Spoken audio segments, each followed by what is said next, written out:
Meu filho falsificou minha morte para ficar com a herança, até que apareci no próprio velório. Deixe um comentário dizendo de onde você está assistindo essa história. Vamos continuar? Boa história.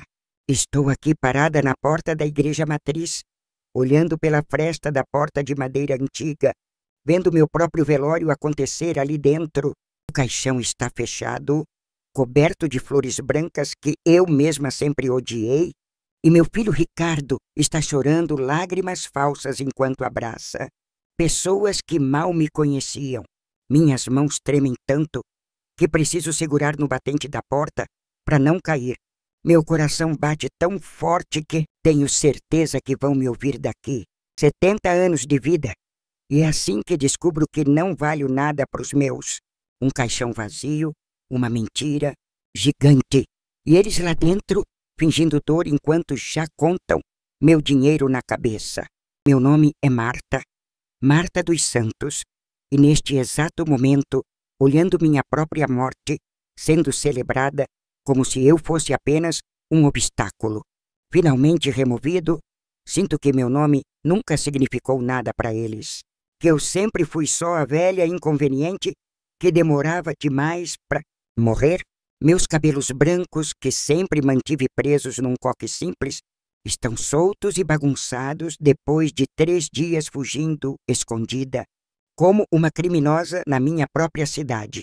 Minhas mãos, essas mãos que criaram meu filho sozinha, depois que meu Joaquim morreu, que trabalharam na roça até sangrarem, que cozinharam milhares de refeições que ele comeu sem nunca agradecer. Agora tremem segurando essa madeira fria da porta da igreja. Construí uma fortaleza de silêncio ao redor do meu coração, tijolo por tijolo. Cada vez que Ricardo esquecia meu aniversário, cada ligação não atendida, cada promessa quebrada, até que um dia acordei e percebi que havia me tornado uma estranha na vida do meu próprio filho. Não foi um abandono dramático com gritos e portas batendo. Foi pior.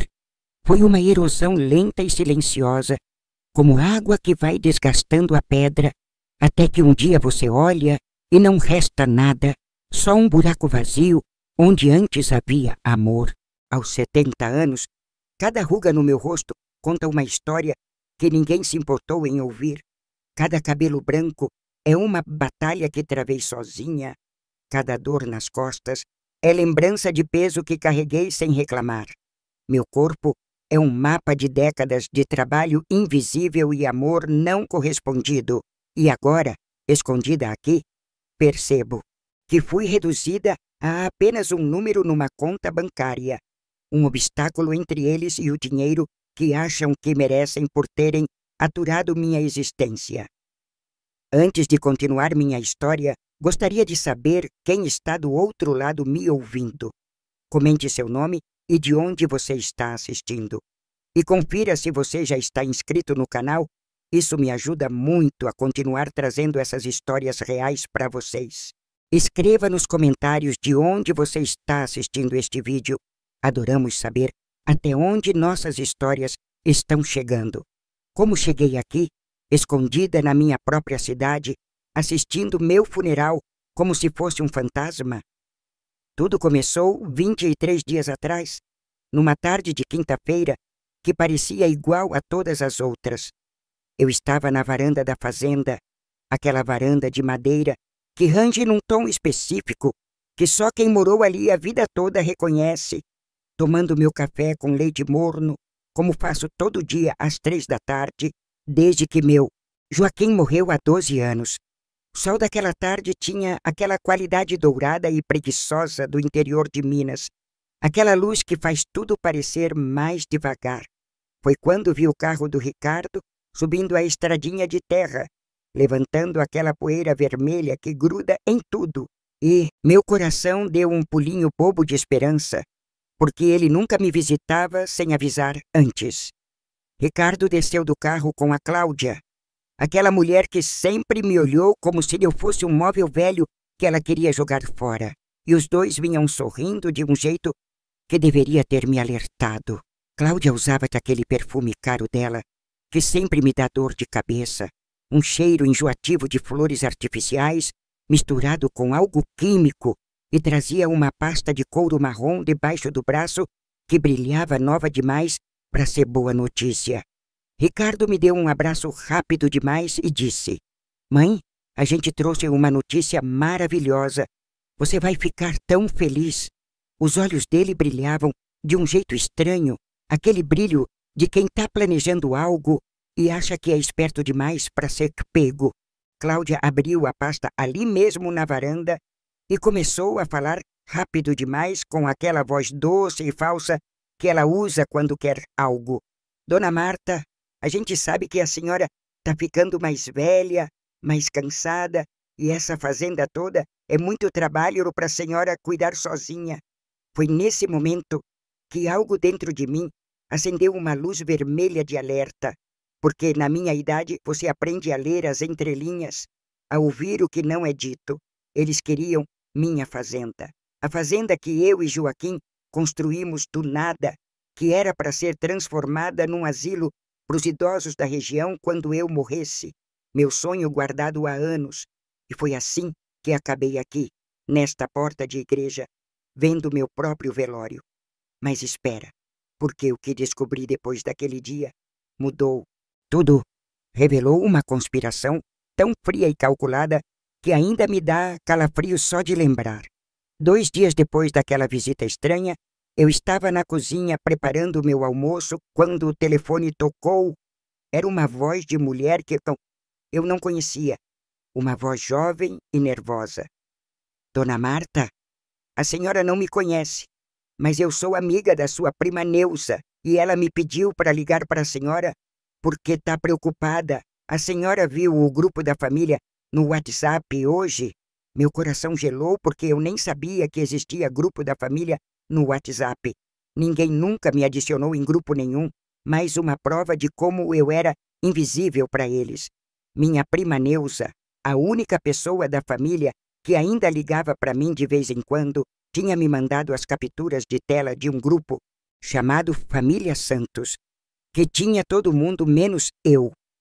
E ali, naquelas mensagens, eu vi meu filho e minha nora planejando minha morte como se estivessem planejando uma viagem de férias.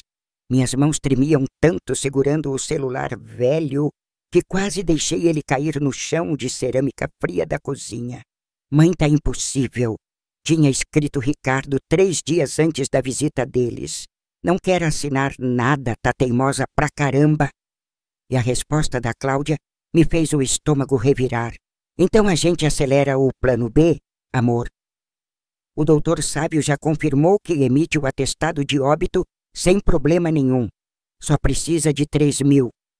A velha caduca nem vai perceber quando a gente sumir com ela.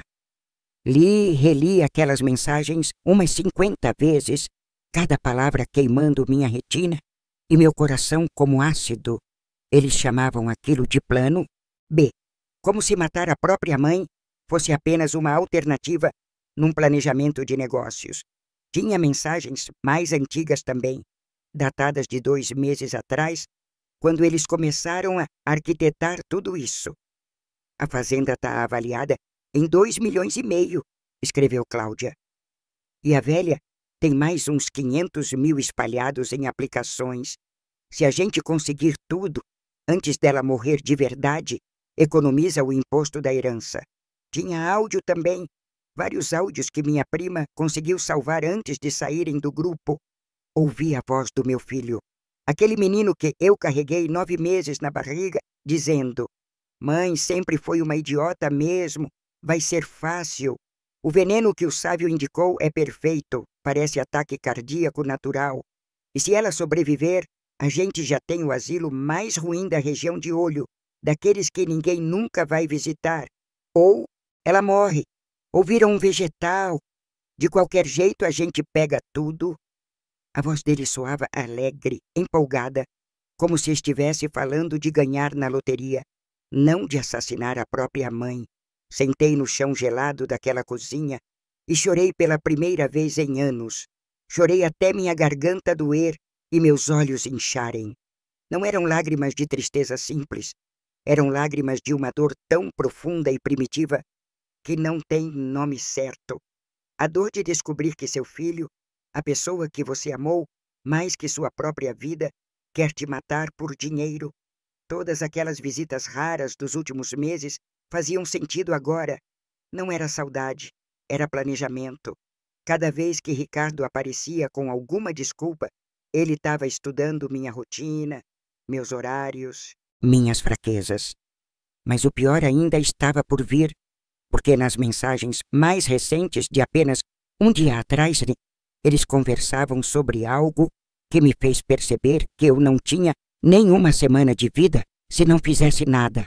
Doutor Sávio confirmou tudo, escreveu Cláudia. Certidão de óbito já está pronta, datada para daqui a 4 dias. A gente só precisa sumir com a velha antes disso e colocar qualquer corpo no caixão. Ele garante que ninguém abre para verificar. Velório marcado para sábado na igreja matriz e segunda a gente já vai no cartório com os documentos transferir tudo. Tinha emojis de dinheiro depois dessas mensagens, como se fosse uma piada engraçada. Foi nesse momento que algo dentro de mim mudou, algo profundo e irreversível.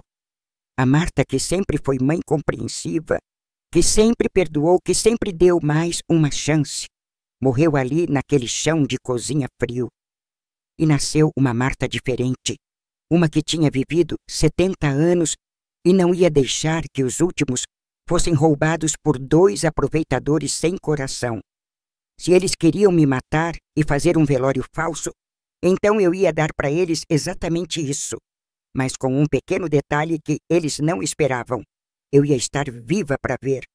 Passei as próximas 48 horas planejando cada detalhe com uma clareza mental que eu não tinha há anos, como se a raiva e a traição tivessem afiado minha mente igual uma faca. Liguei para o Dr. Fernando, meu advogado de confiança, e contei tudo. Ele ficou em choque, claro, mas me ajudou a entender o que Ricardo e Cláudia estavam tentando fazer legalmente. Dona Marta, isso é crime grave, disse ele com voz séria. É falsificação de documentos, tentativa de homicídio, fraude. A senhora precisa ir na polícia agora. Mas eu sabia que polícia ia demorar. Ia ser processo. Ia ser minha palavra contra a deles. E enquanto isso eu continuaria em perigo. Não. Eu queria justiça. Mas queria justiça do meu jeito. Do jeito que eles nunca iam esquecer. O doutor Fernando me ajudou a fazer algo que eu nunca tinha pensado em fazer na vida. Contratei um investigador particular, um homem chamado Júlio, que trabalhava com casos de fraude familiar. Júlio era um senhor de uns 50 anos, cabelo grisalho, olhar cansado de quem já viu tanta sujeira humana que nada mais surpreende e, quando mostrei para ele as mensagens e áudios, ele balançou a cabeça e disse: Dona Marta, isso aqui já é prova suficiente para a cadeia, mas se a senhora quer mais, eu consigo. Em 2 dias, Júlio tinha conseguido mais informações do que eu queria saber. Ele gravou conversas entre Ricardo e o Dr. Sávio, combinando os detalhes do atestado falso. Ele descobriu que Cláudia tinha uma conta bancária secreta, onde já tinha depositado R$ 15.000, dinheiro que ela desviou de uma venda de gado que eu fiz 3 meses atrás e nunca recebi direito. Ele descobriu que eles tinham até escolhido o asilo onde iam me trancar se o plano do veneno não funcionasse. Um lugar horrível chamado Recanto da Paz, que tinha denúncias de maus tratos e onde idosos morriam esquecidos como se fossem lixo. Júlio também descobriu algo que me chocou ainda mais, se é que isso era possível.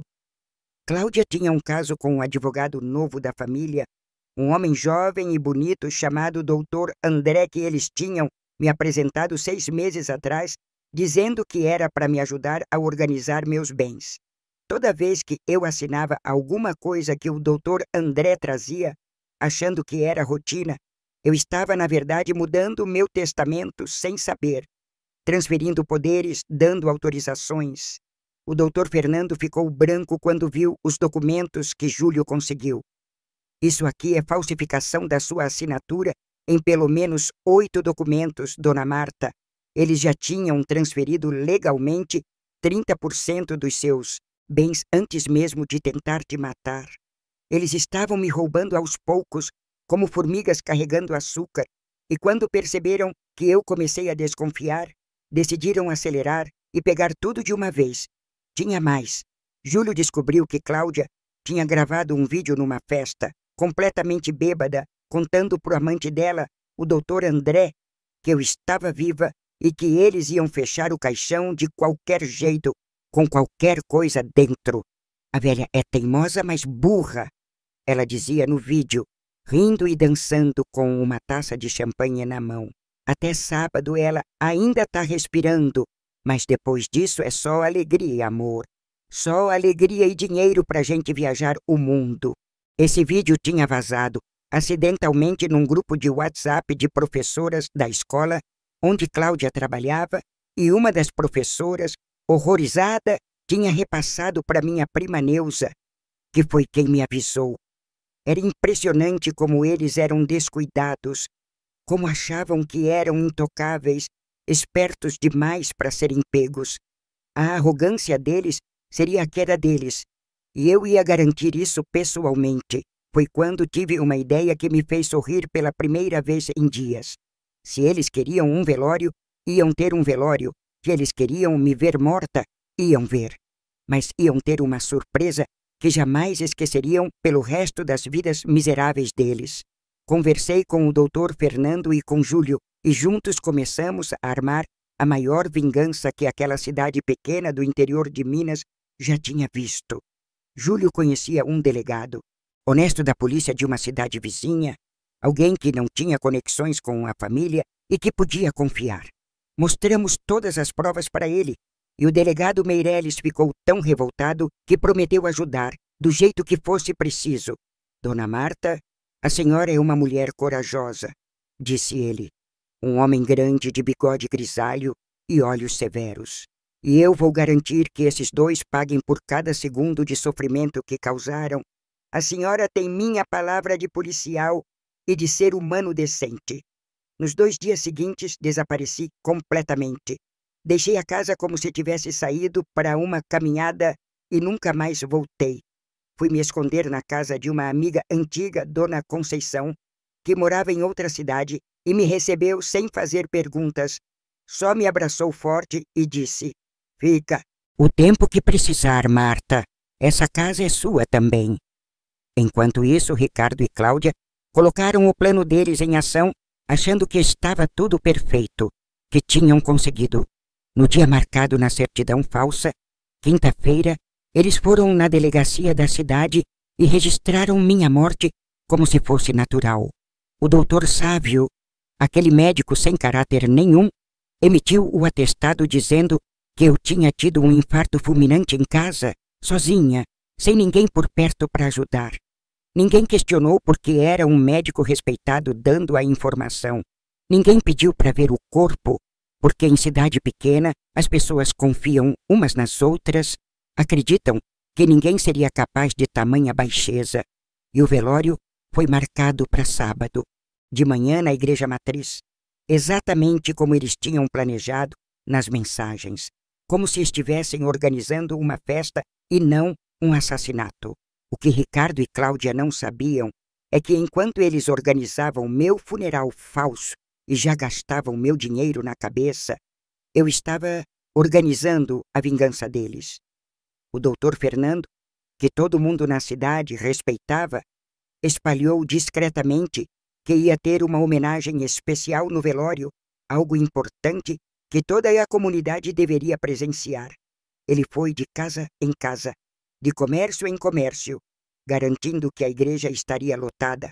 Júlio contratou um técnico de som e imagem, um rapaz jovem chamado Pedro, que ficou horrorizado com a história toda e disse que ia fazer de graça só pela justiça da coisa, porque tinha perdido a avó num golpe parecido anos atrás. Pedro instalou um telão enorme na lateral da igreja, daqueles de LED modernos que parecem decoração sofisticada, e preparou todo o sistema de som com caixas potentes. Ninguém achou estranho porque disseram que era para passar fotos minhas durante a cerimônia, uma homenagem moderna. E minha prima Neuza, santa mulher, convidou um repórter conhecido dela, que trabalhava num jornal grande de Belo Horizonte, dizendo que ia ter uma notícia bombástica em Carrancas. O repórter, um homem chamado Marcelo, chegou na cidade sexta de noite e ficou hospedado na pousada, fingindo que era turista interessado no patrimônio histórico da região. Sábado amanheceu com aquele céu azul típico de Minas, sem uma nuvem sequer, como se até o tempo estivesse combinado para conspirar a favor da verdade que ia ser revelada. Eu acordei na casa da dona Conceição com o coração batendo tão forte que parecia que ia sair pela boca. Mas era um medo diferente. Era o medo de quem vai fazer justiça e não de quem vai sofrer injustiça. Vesti uma roupa simples, preta, amarrei meu cabelo e fui com Júlio e o delegado Meireles para Carrancas. A gente chegou na cidade bem cedinho, antes do velório começar, e ficamos escondidos numa casa ao lado da igreja, esperando a hora certa. Da janela daquela casa, eu podia ver as pessoas chegando para minha morte, e foi uma das experiências mais surreais e assustadoras da minha vida. Ver gente que eu conhecia a vida toda, vestida de preto, falando baixo, entrando na igreja para me velar, sem saber que eu estava bem ali, viva, respirando, planejando. Ricardo chegou num carro novo, preto e brilhante, que eu nunca tinha visto antes e que certamente tinha sido comprado com meu dinheiro roubado. Cláudia saiu do carro, usando um vestido preto caríssimo e óculos escuros enormes, como se fosse artista de cinema e não uma assassina indo para o velório da sogra que tentou matar. Os dois entraram na igreja de mãos dadas, Ricardo com cara de filho sofrido e devastado, Cláudia limpando lágrimas falsas com um lenço de seda bordado. Ver aquilo me deu uma raiva tão grande que minhas mãos fecharam em punhos e minhas unhas cravaram nas palmas até doer. Júlio percebeu minha tensão e colocou a mão no meu ombro com firmeza. Calma, dona Marta. Daqui a pouco a senhora vai ter a justiça que merece e vai ser uma justiça que eles nunca vão esquecer. Pode acreditar? A igreja foi enchendo cada vez mais, e eu fiquei impressionada com quanta gente apareceu. Tinham vizinhos, conhecidos da igreja, gente da cidade toda, comerciantes, fazendeiros, professoras, até o prefeito estava lá com a esposa. Na cidade pequena, velório é evento social e ninguém quer perder, ainda mais quando corre a notícia de que vai ter homenagem especial. Ricardo fez questão de cumprimentar todo mundo na porta da igreja como anfitrião perfeito, recebendo abraços e condolências com cara de dor profunda e sincera. Ouvi ele dizer para um senhor idoso que era amigo do meu falecido marido: minha mãe era uma mulher incrível, doutor Geraldo, uma guerreira que criou a gente sozinha depois que papai morreu. Vou sentir tanta falta dela. É uma perda que não tem tamanho, não tem como medir. A hipocrisia escorrendo de cada palavra, o cinismo tão grande e descarado que dava para sentir dali de longe. Cláudia ficou do lado do caixão fechado o tempo todo, como viúva dramática, segurando aquele lenço de seda e fungando alto o suficiente para todo mundo ouvir e se compadecer dela. Quando a igreja estava lotada, umas 250 pessoas, fácil, o padre iniciou a cerimônia. Padre Augusto era um homem bom que conhecia minha família há décadas. E quando Júlio tinha contado para ele o que estava acontecendo, o padre ficou tão revoltado que quis participar da vingança também. Ele começou a missa normalmente, falando sobre vida e morte, sobre família e amor, sobre como devemos honrar nossos pais e mães. Cada palavra que ele dizia sobre honrar os pais era uma cutucada em Ricardo, mas meu filho nem percebia. Estava lá sentado no banco da frente, com cara de santo. Depois da homilia, o padre disse: "E agora, como foi pedido pela família, Vamos fazer uma homenagem especial à nossa querida Marta, uma mulher que dedicou sua vida inteira aos outros, especialmente ao filho amado. Ricardo sorriu, achando que ia ser aquela apresentação de fotos bonitinha que ele tinha combinado, algumas imagens minhas, antiga para ninguém desconfiar que o caixão estava vazio. O telão acendeu e as primeiras imagens eram realmente fotos minhas. Eu jovem, eu com Joaquim no dia do casamento, eu grávida do Ricardo, eu segurando ele bebê. As pessoas começaram a suspirar. Algumas mulheres a chorar baixinho, e Ricardo se virou para Cláudia com um sorriso satisfeito, como quem diz: está tudo saindo perfeito. Foi quando as fotos pararam e apareceu na tela uma mensagem em letras enormes. Esta mulher não está morta. Ela foi assassinada pelos próprios filho e nora. Vejam as provas. Um murmúrio de choque percorreu a igreja inteira. Um som coletivo de incredulidade e confusão. Ricardo ficou branco, literalmente branco como papel, e tentou se levantar, mas o delegado Meireles já estava entrando pela porta lateral com mais 2 policiais. E então começou a tocar no telão o primeiro áudio. Aquele áudio que eu tinha ouvido sozinha, chorando no chão da minha cozinha, mas agora todo mundo estava ouvindo também, todo mundo na cidade inteira. A voz do Ricardo saindo daquelas caixas de som potentes. Mãe sempre foi uma idiota mesmo. Vai ser fácil. O veneno que o sábio indicou é perfeito. Parece ataque cardíaco natural. E se ela sobreviver, a gente já tem o asilo mais ruim da região de Olho. Ou ela morre, ou vira um vegetal.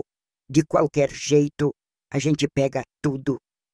O silêncio que se seguiu foi tão profundo, tão pesado, que parecia que sugava todo o ar da igreja. Então começaram os gritos, as exclamações de horror, pessoas se levantando dos bancos em choque. Cláudia tentou correr, mas uma das amigas da igreja, Dona Irene, uma senhora forte de quase 80 anos, segurou ela pelo braço com força e disse bem alto: "Você não vai a lugar nenhum, sua desgraçada!" O telão continuou, mostrando agora as capturas de tela das mensagens, aquelas mensagens horríveis onde eles planejavam cada detalhe da minha morte como se fosse um projeto de negócios. As pessoas liam em voz alta, incrédulas. A velha caduca nem vai perceber quando a gente sumir com ela. Economiza o imposto da herança. Qualquer corpo no caixão, ele garante que ninguém abre para verificar. Então veio o pior de tudo. O vídeo que Cláudia tinha gravado bêbada na festa, onde ela ria e dançava, falando pro amante: "A velha é teimosa, mas burra. Até sábado ela ainda está respirando. Mas depois disso é só alegria e dinheiro para a gente viajar o mundo." Quando aquele vídeo terminou de tocar, tinha gente chorando de raiva na igreja. Tinha homens cerrando os punhos, tinha mulheres gritando insultos. O doutor André, o advogado amante da Cláudia, que também estava presente achando que ia ser um velório tranquilo, tentou sair discretamente. Mas Júlio apontou para ele e disse bem alto: "Esse aí também está envolvido, é o amante dela e foi quem falsificou as assinaturas dos documentos." Mais policiais entraram e prenderam o doutor André ali mesmo, na frente de todo mundo. Ricardo estava tendo algo parecido com um colapso nervoso, repetindo: Não, não é assim. Vocês não entendem. Ela ia morrer de qualquer jeito. A gente só acelerou." E foi nesse momento exato, quando o caos tinha tomado conta da igreja inteira e todas aquelas pessoas que vieram pro meu velório agora gritavam por justiça, que eu entrei pela porta principal. Dei alguns passos para dentro, meus sapatos fazendo aquele barulho no chão de pedra fria da igreja, e disse bem alto, com a voz mais firme que consegui: "Eu não morri, ainda estou bem viva, e vim buscar justiça." O silêncio que se seguiu foi diferente do anterior. Era um silêncio de puro choque, como se 250 pessoas tivessem parado de respirar ao mesmo tempo. Algumas mulheres começaram a gritar, pensando que eu era fantasma. Outras começaram a chorar de alívio. E Ricardo, meu filho, aquele menino que eu carreguei e criei e amei mais que minha própria vida, caiu de joelhos no chão e começou a chorar de verdade pela primeira vez naquele dia. Mas não eram lágrimas de arrependimento, eram lágrimas de quem foi pego, de quem viu todo o plano desmoronar. Caminhei até o caixão fechado, aquele caixão que deveria ter meu corpo, mas que na verdade estava vazio, e bati nele com a mão, fazendo um barulho oco que ecoou pela igreja inteira. Vocês iam colocar o que aqui dentro? Sacos de areia? Um boneco? Ou iam mesmo conseguir um corpo no necrotério igual planejaram? Minha voz saía calma, mas cada palavra era uma faca. Tudo isso por dinheiro. Por uma fazenda que eu ia doar mesmo para os idosos da região quando morresse. Por uma herança que vocês acham que merecem só por terem nascido. Cláudia tentou falar, tentou se defender, mas eu levantei a mão e ela ficou quieta. Eu ouvi tudo. Cada mensagem, cada áudio, cada risada de vocês planejando como iam me matar. Vocês me chamaram de velha caduca, de idiota, de peso morto. Disseram que eu ia morrer ou virar vegetal e que tanto fazia. O filho que eu criei sozinha, que eu alimentei e vesti, paguei escola particular cara. Esse filho queria me envenenar para parecer ataque do coração. A nora que eu recebi na minha casa de braços abertos, essa nora tinha amante e já tinha gastado meu dinheiro antes mesmo de eu estar morta de verdade. O padre Augusto se aproximou de mim e colocou a mão no meu ombro, um gesto de apoio e solidariedade. A comunidade inteira está testemunhando isso, Marta. Ninguém aqui vai esquecer o que eles fizeram. O repórter Marcelo estava gravando tudo com uma câmera profissional, captando cada segundo daquele momento histórico. Eu sabia que no dia seguinte aquilo estaria em todos os jornais de Minas, talvez do Brasil inteiro. Velha, de 70 anos, escapa de assassinato armado pelo próprio filho e aparece no próprio velório. Seria manchete nacional.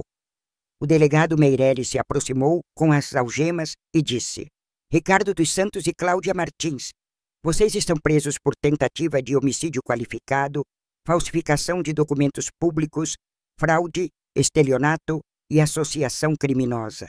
Vocês têm direito de permanecer em silêncio. O barulho das algemas fechando nos pulsos do Ricardo foi um dos sons mais satisfatórios que eu já ouvi na vida. Cláudia começou a gritar, dizendo que era tudo mentira, que eu tinha armado aquilo tudo, mas ninguém acreditou nela, ninguém estava do lado dela. As amigas da igreja me cercaram. Dona Irene, Dona Conceição, Dona Rosa, todas aquelas mulheres fortes que conhecem o valor da família de verdade e o peso da traição. Elas me abraçaram, choraram comigo, e eu finalmente deixei sair todas aquelas lágrimas que tinha segurado durante dias. Não eram lágrimas de tristeza pura, eram lágrimas misturadas, de dor, mas também de alívio, de perda, mas também de vitória, de luto por um filho que eu pensei que conhecia, mas que nunca existiu de verdade. Quando os policiais levaram Ricardo e Cláudia para fora da igreja, algemados, a multidão que tinha se formado na rua vaiou os dois com uma força que fez a terra tremer. Pessoas que os conheciam a vida toda, que tinham comido na mesa deles, que tinham sido amigos, agora cuspiam no chão quando eles passavam, gritavam, assassinos, canalhas, sem vergonha. A notícia tinha se espalhado pela cidade inteira em minutos, aquelas cidades pequenas onde todo mundo sabe de tudo antes mesmo de acontecer, e agora todos sabiam que Ricardo e Cláudia tinham tentado matar a própria mãe pelo dinheiro. O doutor Sávio, o médico corrupto que tinha emitido a certidão de óbito falsa, foi preso na mesma tarde tentando fugir da cidade. Ele tinha recebido os 3.000 reais que Cláudia tinha prometido e o dinheiro estava ainda na mala dele. Notas de 50 e 100 empilhadas como prova física da conspiração. O doutor André, o advogado amante, confessou tudo assim que chegou na delegacia, desesperado para fazer acordo e reduzir a pena. Ele contou como tinha falsificado minha assinatura em 8 documentos diferentes, como tinha transferido 30% dos meus bens para os nomes de empresas fantasmas controladas por Cláudia, como tinha planejado com ela fugir para o exterior assim que o golpe terminasse. Nos dias seguintes, minha vida virou um circo de imprensa. Jornalistas de todo o país queriam entrevistar a velha que tinha ressuscitado para o próprio velório. Apareci na televisão, nos jornais, nas rádios, contando minha história com todos os detalhes dolorosos. Não fiz aquilo por fama, Deus me livre. Fiz porque queria que todo mundo soubesse o que tinha acontecido. Queria que outros idosos vissem e ficassem atentos. Queria que filhos sem caráter pensassem 2 vezes antes de tentar algo parecido. A fazenda, é claro, continuou Minha. O doutor Fernando garantiu que todos os documentos fraudulentos fossem anulados e que meu testamento original fosse restabelecido. Mas eu mudei uma coisa. Em vez de esperar eu morrer para transformar a fazenda em asilo, decidi fazer isso enquanto ainda estava viva. Com a ajuda da prefeitura e de doações da comunidade, que ficou tão revoltada com o caso que quis ajudar, comecei a reforma da fazenda ainda naquele ano. Seria o lar dos idosos Santa Marta, um lugar digno onde pessoas da minha idade pudessem viver com respeito, carinho e segurança. Ricardo pegou 12 anos de prisão. 12 anos por tentativa de homicídio qualificado, falsificação e fraude. Ele tentou apelar, chorou nos tribunais, pediu perdão público, mas nenhum juiz teve pena dele. As provas eram claras demais. Os áudios eram dele mesmo, as mensagens estavam todas lá. Cláudia pegou 10 anos por participação no crime e perdeu o emprego de professora imediatamente. A escola onde ela trabalhava não quis associação nenhuma com alguém que tinha planejado assassinar a sogra idosa e o sindicato dos professores expulsou ela da categoria com vergonha. O doutor Sávio perdeu o registro médico para sempre e pegou 8 anos por corrupção e falsificação ideológica. O doutor André pegou 6 anos e nunca mais pôde advogar. Todos eles, um por um, pagaram pelo que fizeram, não só com cadeia, mas com a reputação destruída para sempre. Naquela região de Minas, onde todo mundo conhece todo mundo e as histórias passam de geração em geração, eles seriam sempre lembrados como os canalhas que tentaram matar a velha mãe pelo dinheiro. Mas sabe o que me doeu mais que a prisão deles? Foi quando os filhos de Ricardo, meus netos, adolescentes de 15 e 17 anos, apareceram na minha porta 2 meses depois de tudo aquilo. Eles choravam tanto que mal conseguiam falar, pedindo desculpas pelo pai, dizendo que tinham vergonha, que não sabiam de nada. O mais velho, o Pedrinho, que tem 17, disse com a voz embargada: Vó, a gente não quer o sobrenome dele, não. A gente quer mudar para o sobrenome da avó, para os santos da senhora, porque não aguenta mais a vergonha de ser chamado de filho do homem que quis matar a própria mãe.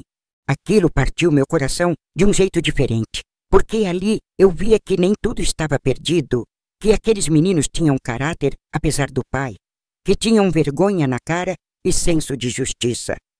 Abracei os dois e deixei eles chorarem no meu ombro e disse: Vocês não têm culpa de nada, meus amores, vocês são meus netos e sempre vão ser.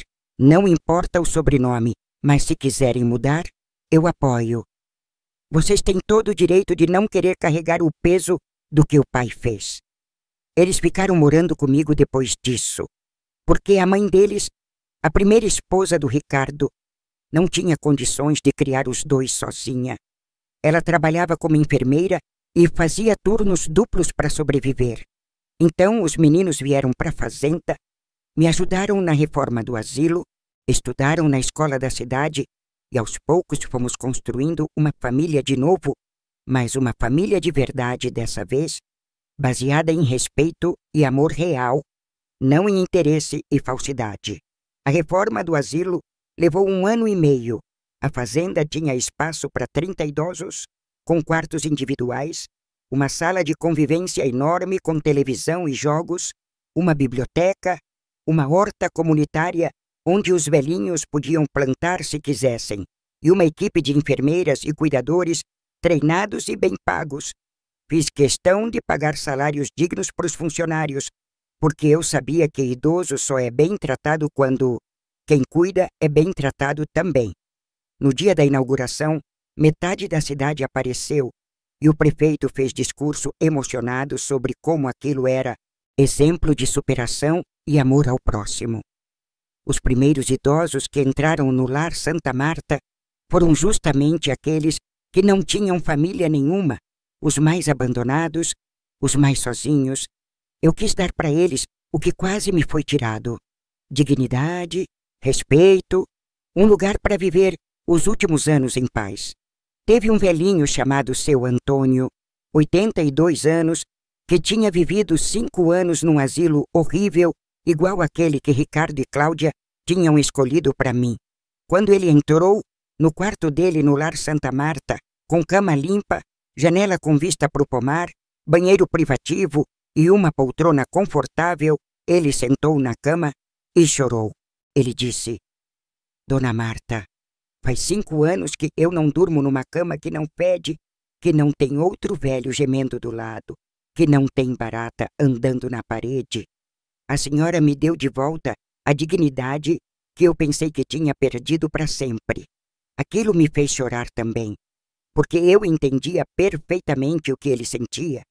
Eu tinha estado a 2 passos de viver exatamente aquilo. Se Cláudia e Ricardo tivessem conseguido, eu teria acabado num lugar igual ao que Seu Antônio tinha escapado. Ou pior, estaria morta de verdade, envenenada, enterrada, esquecida. O caso ganhou tanta repercussão que virou até tema de reportagem especial na televisão nacional. Uma série sobre crimes contra idosos no Brasil. Eu dei entrevista para jornalista famosa de São Paulo, contei tudo de novo e no final do programa eles mostraram o Lar Santa Marta funcionando. Os idosos felizes, a fazenda reformada. Disseram que eu era exemplo de força e resiliência, que minha história inspirava outros idosos a denunciarem abusos, a não aceitarem maus tratos calados. Recebi cartas de todo o Brasil depois daquilo, centenas de cartas de velhos e velhas contando suas próprias histórias de abuso, de filhos que roubavam, de noras que maltratavam, de famílias que abandonavam. Li cada carta, chorei com muitas delas e respondi todas que consegui. Virei uma espécie de símbolo involuntário da luta dos idosos por respeito e, embora nunca tivesse pedido aquilo, acabei abraçando a responsabilidade porque sentia que podia fazer diferença. Ricardo tentou me escrever da cadeia algumas vezes. As primeiras cartas eu joguei fora sem abrir, porque não estava pronta para ler desculpas vazias. Mas depois de 2 anos, quando a ferida já não doía tanto, abri uma das cartas. Ele dizia que tinha vergonha, que pensava em mim todo dia, que entendia se eu nunca perdoasse, que estava fazendo terapia na prisão para entender como tinha chegado naquele ponto de querer matar a própria mãe por dinheiro. Não respondi a carta, mas também não joguei fora. Guardei numa gaveta porque não sabia ainda o que sentia. Parte de mim, a parte que era mãe por 70 anos, queria perdoar porque mãe perdoa tudo. Mas outra parte, a parte que quase foi assassinada, que ouviu o filho rindo da velha, caduca. Essa parte não conseguia esquecer. Talvez um dia eu consiga perdoar. Não sei. Mas perdoar não significa deixar ele voltar para a minha vida. Não significa confiar de novo. Não significa fingir que nada aconteceu. Cláudia nunca me escreveu. Acho que ela tinha vergonha demais, ou simplesmente não se importava. Soube por terceiros que ela ficou revoltada na prisão, dizia que a culpa era toda do Ricardo, que ela só tinha seguido o plano dele, que eu tinha exagerado expondo tudo daquele jeito público, até na cadeia, Ela não conseguia assumir responsabilidade. Ainda achava que era vítima de alguma forma. Gente assim não muda, não aprende, não cresce. Só apodrece no próprio veneno. Os meus netos, Pedrinho e Gabriel, se formaram no ensino médio e entraram na faculdade. Pedrinho fez direito porque queria defender idosos vítimas de abuso. Queria ser advogado especializado nisso. Gabriel fez enfermagem porque queria trabalhar com idosos também. Queria cuidar deles com carinho. Ver aqueles meninos transformando a dor em propósito me deu uma esperança que eu pensava que tinha perdido. Eles eram a prova de que nem tudo da família estava podre, que ainda havia bondade no sangue dos santos. Tem uma foto na parede do Lar Santa Marta que eu olho todo dia. É uma foto minha no dia da inauguração, rodeada de 23 idosos que foram os primeiros moradores, todos sorrindo. Eu tô no meio, com 72 anos na época, cabelo branco preso, rugas profundas, mãos calejadas de velha que trabalhou a vida inteira. Mas o sorriso no meu rosto é genuíno, é de quem sobreviveu, de quem venceu.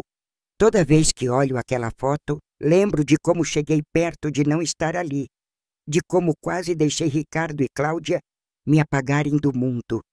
Hoje, aos 74 anos, acordo todo dia na fazenda que é minha e sempre foi. Tomo meu café olhando para o pomar que plantei com o meu Joaquim há mais de 40 anos e vou visitar os idosos do lar. Converso com eles, ouço suas histórias, jogo dominó, ajudo na horta. Tenho uma vida simples, mas digna, rodeada de gente que me respeita de verdade, não de gente que sorri na minha cara enquanto planeja minha morte. As amigas da igreja, aquelas que me apoiaram desde o começo, fazem questão de postar no Facebook tudo sobre o Lar Santa Marta. Elas filmam os eventos, as festas de aniversário dos idosos, as atividades e sempre marcam na legenda: esse lugar existe porque Dona Marta sobreviveu aos canalhas. E também fazem questão de postar sempre que tem notícia sobre Ricardo ou Cláudia, mantendo viva a memória do que eles fizeram. Não é por maldade, é para ninguém esquecer, para a família de verdade ser valorizada. Ricardo saiu da prisão ano passado, depois de cumprir 10 anos porque teve boa conduta. Soube que ele mora em outra cidade agora, longe daqui. Trabalha num emprego simples de vendedor e vive sozinho. Ninguém quer se associar com ele, ninguém confia. Ele tentou voltar para Carrancas uma vez, mas a recepção foi tão hostil, tanta gente virando a cara, fechando portas, se recusando a atender ele nos comércios, que ele foi embora no mesmo dia. A cidade não esqueceu. A cidade não perdoou. Cláudia lá ainda está presa. Deve sair ano que vem se tiver boa conduta. Mas ouvi dizer que ela já perdeu tudo. O casamento com Ricardo acabou na cadeia. A família dela virou as costas de vergonha. Os amigos sumiram. Quando ela sair, vai ter que recomeçar do zero, sem dinheiro, sem reputação, sem nada. É uma justiça poética, porque era exatamente isso que eles queriam fazer comigo. Me reduzir a nada, me apagar, como se 70 anos de vida não significassem absolutamente nada. Você já descobriu que as pessoas que deveriam te amar, na verdade, te desprezavam há anos? Como eu descobri? Como você reagiria se descobrisse que sua família inteira conspirou contra você? Conseguiria perdoar ou a mágoa seria grande demais? Já sentiu essa dor de perceber que sua existência é vista como obstáculo e não como bênção? Me conta nos comentários porque eu leio cada um. Se você está me acompanhando até aqui, deixa um comentário contando. Você também já foi traído por alguém que amava? Sua história importa para mim. Quero ler nos comentários porque cada história é única, mas a dor é sempre a mesma. Essa dor de descobrir que não somos amados como pensávamos. Hoje, quando olho para trás, vejo que aquele momento terrível na cozinha, quando li as mensagens e ouvi os áudios, foi o divisor de águas da minha vida. foi quando a velha Marta, aquela que aceitava tudo, que perdoava tudo, que se anulava pelos outros, morreu de verdade. E nasceu uma Marta nova, uma que sabe o próprio valor, que não aceita desrespeito, que luta pelos direitos dela e dos outros. Se eles não tivessem feito aquilo, eu provavelmente teria vivido o resto da vida sendo invisível, sendo capacho, morrendo um pouquinho a cada dia até sumir de vez. Eles queriam me matar, mas o que fizeram foi me ressuscitar. Me deram uma segunda vida, uma vida com propósito, onde eu não sou só a mãe de alguém ou a viúva de alguém, mas a Marta, que salvou a própria vida e salvou a vida de dezenas de outros idosos, criando o Lar Santa Marta. Não agradeço pelo que fizeram, nunca vou agradecer pela dor que causaram, mas reconheço que a mulher que sou hoje nasceu daquela dor, daquele chão frio de cozinha, onde chorei pensando que tinha perdido tudo. A verdade é que a gente nunca sabe do que é capaz até ser empurrado para o limite. Eu era uma velha quieta, de cidade pequena, que nunca tinha feito nada de extraordinário na vida, que achava que meu papel era só existir para os outros. E de repente me vi planejando uma vingança digna de filme, contratando investigador particular, armando um flagrante no próprio velório, expondo tudo na frente da cidade inteira. Descobri que tinha uma força que nem sabia que existia, uma coragem que tinha ficado adormecida por 70 anos, esperando o momento certo de acordar. Tem noites que ainda acordo assustada, sonhando que eles conseguiram, que eu realmente morri envenenada naquela fazenda e ninguém descobriu a verdade. Acordo suando frio, o coração disparado e preciso levantar, acender a luz, me lembrar que estou viva, que estou segura, que eles estão presos e eu estou aqui. O trauma não some com vingança, não some com justiça. Ele fica ali, uma cicatriz funda que dói de vez em quando, para lembrar que aconteceu de verdade. Mas também tem manhãs que acordo e olho para o sol nascendo sobre a fazenda, ouço os passarinhos, sinto o cheiro do café que a Josefa, minha funcionária e amiga, está fazendo na cozinha e penso: valeu a pena ter lutado, valeu a pena não ter desistido, não ter me entregado, não ter deixado eles vencerem. Cada dia que acordo viva é uma vitória sobre eles, sobre o plano imundo que fizeram, sobre a certeza arrogante que tinham de que eram espertos demais para serem pegos. O Lar Santa Marta hoje é referência na região. Vem gente de outras cidades visitar, querendo aprender como a gente faz, querendo replicar o meu modelo. Recebo prefeitos, vereadores, assistentes sociais, jornalistas, todos querendo saber como consegui transformar a pior experiência da minha vida em algo tão bonito e útil. E eu explico com prazer, conto a história toda de novo, porque cada vez que conto, mais gente fica sabendo que idoso merece respeito, que abuso de idoso é crime grave, que dá para lutar e vencer mesmo quando tudo parece perdido. Tem uma frase que boto na entrada do lar, numa placa de madeira bonita que o Pedrinho fez para mim: aqui vivem pessoas que sobreviveram a tudo. Respeito é obrigatório, amor é garantido, e é verdade. Cada idoso ali tem uma história de sobrevivência, de perdas, de dores, de superação, e todos merecem terminar a vida com dignidade, rodeados de carinho, não esquecidos em quartos fedorentos ou pior, assassinados pelos próprios filhos. Quando olho para os meus netos, crescidos e formados e trabalhando com idosos, sinto que nem tudo foi em vão. Ricardo pode ter sido um erro gigante, uma decepção sem tamanho, mas ele gerou 2 meninos bons que vão fazer diferença no mundo. É um consolo pequeno, mas é um consolo. A semente podre deu frutos bons, e isso é quase um milagre. Prova de que a gente não é definido só pelos pais, que dá para escolher ser diferente, ser melhor. A fazenda que eles cobiçaram tanto, que quiseram roubar, que planejaram tomar à força, hoje serve a exatamente o propósito que eu sempre quis: cuidar de idosos. Mas com uma diferença: eu tô viva para ver, para participar, para garantir que seja feito direito. Não virou asilo só depois da minha morte, como era o plano original. Virou durante minha vida, e isso é infinitamente melhor. Posso corrigir erros, melhorar processos, conhecer cada idoso que chega, fazer diferença direta. Ricardo queria meu dinheiro para quitar dívidas de jogo.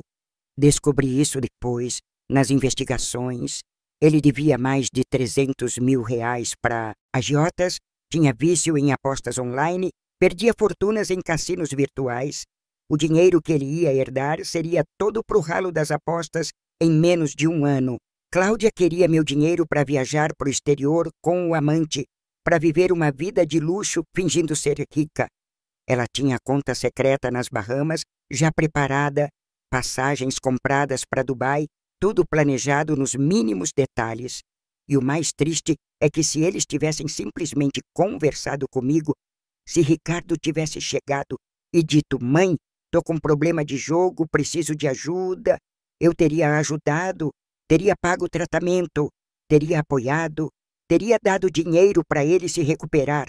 Mas eles escolheram o caminho do crime, da mentira, do assassinato, porque eram covardes e gananciosos, porque achavam que eu era só um obstáculo velho e estúpido, no caminho deles pro dinheiro fácil. A ironia é que agora Ricardo não tem nada. Perdeu a herança que tanto queria, perdeu a liberdade por 10 anos, perdeu os filhos que viraram as costas para ele de vergonha, perdeu qualquer respeito que tinha na sociedade. Cláudia a mesma coisa. Perdeu o emprego, a liberdade, o amante que a abandonou assim que ela foi presa. Perdeu tudo. E eu, que eles queriam matar e apagar, estou aqui, mais viva do que nunca, mais forte, mais realizada, fazendo diferença real no mundo. Tem gente que me pergunta se eu sinto pena deles, se o coração de mãe não dói vendo o filho preso, destruído, e eu respondo com honestidade: dói. Claro que dói, porque eu não sou de pedra, não perdi a capacidade de sentir, mas a dor que sinto não é maior que a raiva, não é maior que a decepção, não é suficiente para me fazer perdoar ou esquecer. Ele deixou de ser meu filho no momento que planejou meu assassinato. Virou outra pessoa, um estranho perigoso, que compartilha meu sobrenome, mas não compartilha meus valores. Às vezes fico pensando, onde foi que errei na criação dele? Será que dei tudo fácil demais? Será que protegi demais e não deixei ele aprender sobre consequências? Será que o Joaquim vivo teria feito diferença? Teria ensinado para o Ricardo coisas que eu não consegui ensinar sozinha? Fico me martirizando com essas perguntas, mas a verdade é que nunca vou ter resposta. Tem gente que nasce com índole ruim ou desenvolve longo da vida e não tem criação que conserte. Eu fiz o melhor que pude com o que tinha, e se não foi suficiente, não foi por falta de amor ou esforço. O que sei é que não vou deixar a maldade dele definir o resto da minha vida. Ele já roubou tempo demais, atenção demais, lágrimas demais. Vou viver o que me resta da melhor forma possível, cercada de gente boa, fazendo o trabalho que importa, deixando um legado de verdade. Quando eu morrer de verdade, daqui a quantos anos Deus quiser me dar, quero ser lembrada não como a velha que quase foi assassinada pelo filho, mas como a mulher que transformou tragédia em propósito, dor em ação, trauma em força. O Lar Santa Marta vai continuar funcionando depois que eu morrer. Já deixei tudo organizado com o doutor Fernando. Vai ter uma administração séria, um conselho fiscal, um estatuto que garante que sempre vai ser para idosos carentes, nunca vai virar negócio, nunca vai ter fins lucrativos.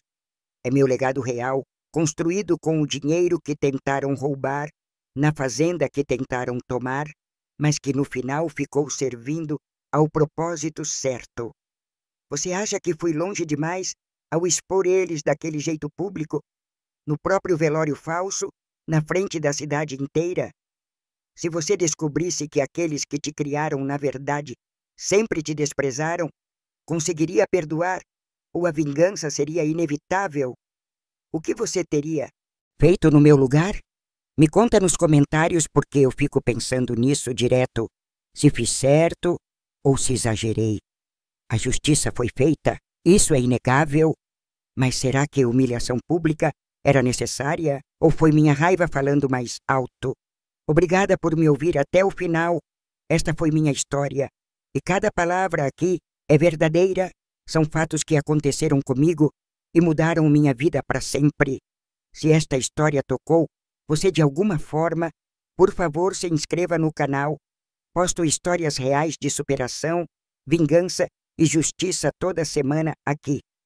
E me conta nos comentários, você já viveu algo parecido? Já foi traído por família? O que você teria feito no meu lugar? Adoro ler suas histórias também. Clique nos vídeos que aparecem na tela agora para mais histórias emocionantes que vão te fazer refletir sobre família, lealdade e justiça. Até a próxima história. E lembrem-se, nunca é tarde para lutar pelos seus direitos. Não importa a idade.